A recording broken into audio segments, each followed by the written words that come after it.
ময়মনসিংহের ভালুকায় প্রতিনিয়ত বাড়ছে কোয়েলের মাংস আর ডিমের চাহিদা। এতে ভাগ্য বদল হচ্ছে খামারিদের।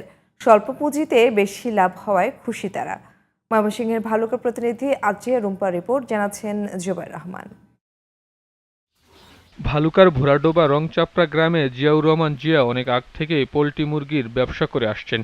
বছর পর বছর হাড়ভাঙা খাটুনির পরেও সংসার চালাতে টানাপোড়েনের মধ্য দিয়ে মোটা অঙ্কের বিনিয়োগ করেও মিলত না কাঙ্ক্ষিত মুনাফা।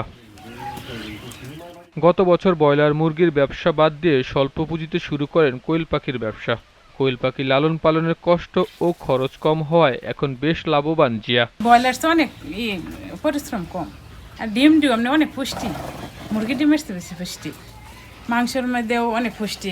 মোটামুটি খারাপ না, ব্যবসা লাভবান আছে। এটার মধ্যে ভেজাল জাতের কোনো খাবার আমরা খাওয়াই না। জিয়ার সফলতা দেখে কোয়েল পাখি পালনে আকৃষ্ট হচ্ছেন স্থানীয় তরুণরা। আগামীতে করার ইচ্ছা আছে। এখানে জিয়া করছে যেটা, এটা করে সে স্বাবলম্বী হয়েছে মোটামুটি। এই ব্যবসাটা আসলে একটা লাভজনক ব্যবসা। যদি আমরা মনোযোগ দিয়ে এই ব্যবসাটা করি তাহলে লাভ করা সম্ভব। উপজেলা প্রাণী সম্পদ অফিসের মাধ্যমে উদ্যোক্তাদের সব ধরনের সহায়তা প্রদানের কথা জানালেন উপজেলা ভেটেরিনারি সার্জন নাজমুল হক। ভালুকায় আমরা দেখেছি যে প্রায় 15,000-এর মতো কোয়েল পাখির কমার্শিয়াল পর্যায়ে তারা লালন পালন করছে। এর মধ্যে অনেকেই প্রতিদিন আমাদের কাছে আসছেন, এসে কোয়েল পাখির চাষ সম্পর্কে, রোগ ব্যাধি সম্পর্কে এবং ব্যবস্থাপনা সম্পর্কে পরামর্শ দিচ্ছেন এবং আমি তাদেরকে পরামর্শ দিয়ে যাচ্ছি। সম্ভাবনাময় এই খাতে বিস্তৃতি ঘটাতে সরকারি সহায়তার পাশাপাশি উদ্যোক্তাদের উন্নত প্রশিক্ষণের আওতায় আনা হবে, এমন প্রত্যাশা স্থানীয়দের।